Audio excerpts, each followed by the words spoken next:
Good morning and welcome to the Wolfcast. I'm Lulu Lynch. And I'm Kira Cox. This morning we continue our reporting on the budget crisis in LISD and how it will impact you. Earlier this month, the district announced that more than $30 million in cuts were going to be made, resulting in a 6% cut of teachers. The district will also be cutting in other areas, like the IB program. LISD leaders blame these cuts on a lack of new funding from the state of Texas, which has not increased the basic student allotment since 2019. Reed Cummins joins us now with Leander ISD Superintendent Dr. Bruce Gearing to learn more about what's going on and how these cuts will impact students. Reed. Thanks, Kira. So, good morning, Dr. Gearing, and thank you for joining us today. Our first question is, what is your number one message you'd like students to hear who are understandably concerned about these cuts right now? Absolutely, and so our priority in Leander ISD is number one, the safety and security of all of our students and all of our staff. So, our parents send their most precious resource to us every morning, and our job is to make sure that we return them again every evening a little better than how we got them in the morning. That being said, our second priority then is to preserve the student experience that everybody's come to expect in Leander ISD as much as possible, even as we navigate through these challenges. I see. So, part of the budget cuts increase the average high school teacher to student ratio from 20 students and one teacher to 22 students to one teacher. Some classes here at CPHS already have more than 30 students. Should students be worried about bigger class sizes next year? Yes, I think there's a reality that we all have to face in this time that we find ourselves. This is not going to be business as usual as we've always experienced it. But that being said, that 20-to-1 is really an overall ratio of educators to students, not just teachers. And so it is a little misleading. Mm-hmm. What we did as part of this process is really try to understand. So if we shift that ratio from 20-to-1 to 22-to-1, what does that do in reality to class sizes? And remember that those class sizes are largely determined by how efficiently we can conduct a master schedule. And so we're working really diligently with your principal and the administrative team to make sure that they have the best tools available to them and the training that they need to be as efficient and effective as they can with the master schedule. But we all are also watching those class sizes very carefully. Okay, so would you say students may have to expect some larger class sizes next year? I think that is part of what they're gonna have to face as we go forward. With some nuance, I see. Okay, so aside from the state not increasing the basic student allotment, what responsibility would you say the district has for this deficit? So really, the district has been a great steward of taxpayer dollars over many, many years. And part of the reason that we're in this position is that we've tried to protect the student-facing part of our personnel as much as possible over time. And we've also tried to protect our entire community from some of these reductions that we've had to make. And so this year, for example, in our current year budget, we're actually running a relatively large deficit, much larger than we'd like. But that's because we said, let's see if we can manage some of these reductions that we've had in state aid. And in the inflation environment that we're in, let's see if we can cover some of that and see if the legislature does something. It looks to us like there's not going to be enough movement on that, and we cannot continue to spend out of our savings account, out of our fund balance year after year, and remain financially solvent. And so these reductions are absolutely necessary as we go forward in order to make sure that we remain financially stable for the long term. I see. So could smaller cuts have been made sooner over time to avoid as big of cuts as we are experiencing now? The important part to remember is that we've been making reductions over time, right, in a number of ways. Again, we tried to reduce those as much as possible to avoid affecting the student experience as much as possible, and it's just not possible to do that any longer. Right. What process is the district using to determine what programs, like the IB program, for example, are and are not being cut? Like, what exactly are the parameters for that? So This all starts, of course, with the board setting the budget parameters that we have for developing the budget. That is a long process. The board won't actually approve this 25-26 budget until the end of June. And so we still have a lot of process to go, and changes could happen over that time. The legislature is in session, and so we won't know exactly what they're doing until a little bit later in the spring.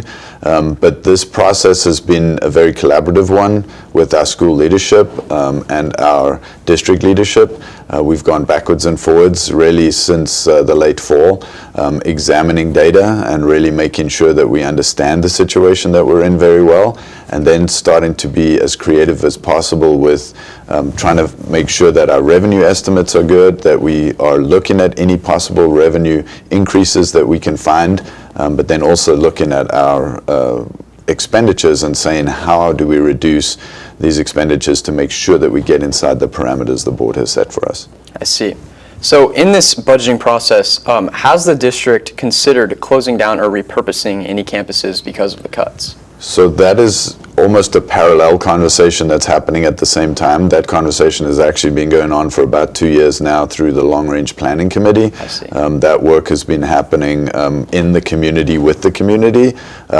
We're in a new phase of that work now where the board and the administration are working really closely together based on the recommendations that the committee have made to us on trying to finalize what that looks like. So you'll start to see those pieces of long-range planning coming out during board meetings.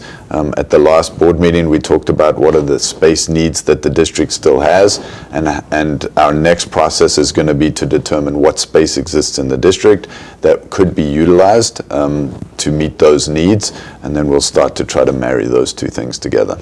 I see. All right, so in an interview with us earlier this week, Dr. Delakia, our school board president, she said that she wished the board would have been consulted a little bit more before the rollout of the budget cut news. What is your response to that?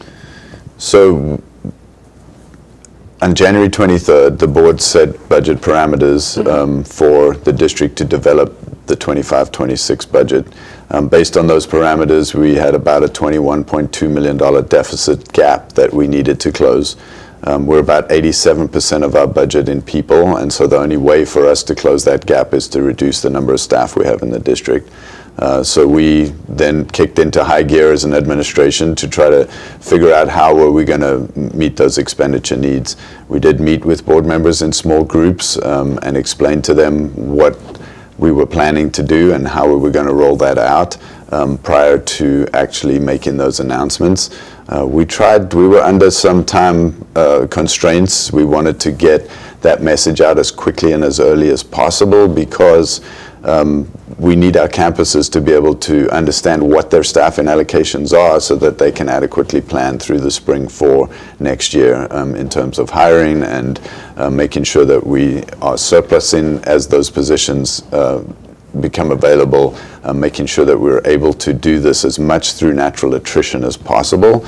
So we were under some time constraints in order to do that. So we do understand how the board feels, and we are continuing to have conversations with them. We had some of that conversation at the last board meeting on the 13th. We do have a budget workshop coming up on the 27th, and I'm sure there'll be a lot more in-depth conversation in public with the whole board at that time. I see. So for you personally, what has been the hardest part of kind of organizing all of this these past couple of weeks? So the hardest part of all of this is that we are a human capacity organization. The strength of Leander ISD is really the people and the relationships that we have between us. And so that's always the hardest part when you're having to reduce the number of people that you have in the organization. It's very personal. This is the real lives of real people that are being affected, and that's the most difficult thing for us to deal with is how do we do this in a way that still honors and respects the dignity of all of our staff and preserves as much as possible the student experience. Right. So going back to the state's role in public school funding, Texas Governor Greg Abbott has made it a priority to fund school vouchers that could be used to support private schools. Why do you think that idea resonated with the governor and other supporters so much? I think there's a big push nationally for school choice. I think that's something that I don't necessarily disagree with. I believe that parents should have the ability to choose how to raise their children and how to educate their children. In Texas, public school is the largest offering for the most parents, the majority of parents. Over 90% of parents in the state choose public school for their children and their education. So I believe in choice. I believe there should be that choice. I also believe that we have a responsibility to make that choice the best possible choice it can be with the resources that we're given, and we continue to work really hard to do that. What I don't agree with is when we use public school dollars to fund private education. I think that's a mistake, and I think we need to be very, very careful with how that plays out going forward. I see. So going back to school choice, why do you think some parents may choose to send their children to private or charter schools over Lander IC? There are a lot of different reasons that parents may choose that, and I'll say again, that is absolutely their right, and they should have that choice. I just need us to be very careful how we fund that choice. I see. Do you believe that there's any room for compromise on the issue at the state level to provide both school vouchers and increase public school funding? I do think that they need to address public school funding. There is no doubt that if you look across the state, school districts are in the same position. They're running deficit budgets, they're reducing budgets across the state, schools are closing across the state. I believe that the future of our state is sitting in our public schools right now. You guys are the future. You're the future leaders, you're the future workforce, you're the future power of our economy, you're the future of who we are and what we do. And so how well we educate you becomes absolutely critical. Well, if the majority of that education is happening in public schools, then we need to adequately fund public schools. Right. So in our first interview with Dr. Delakia, she emphasized how important transparency was to the district during this process. How can the community stay informed about these budget cuts as things are developing? It's a great question. So we are being as transparent and as honest and open as we can. All of these materials are available on our website as much as we possibly can. We have really worked hard with our staff to make sure that they are fully informed. We've had listening sessions with them. I've answered as many questions as possible, and we continue to do that listening and making sure that we're meeting those needs. If anybody has specific questions, they are happy to reach out to us. We do have Let's Talk, and they are free to contact us, and we'll try to respond to those as best we can. Awesome. What would you say is keeping you motivated and hopeful during these difficult times? I'll tell you that my hope is in our future generations, in the students who are sitting in our public school classrooms right now. Because every time I go into our schools and see what our students are doing and how successful they are, and that's where my hope lies.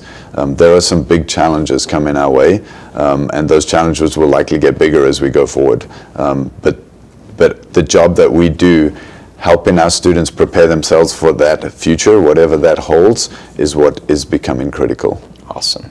So after all of that, is there anything else that you'd like to add? I just want to say that these are challenging times, but we've faced challenges before, and the way that we get through these challenges is by coming in and coming together.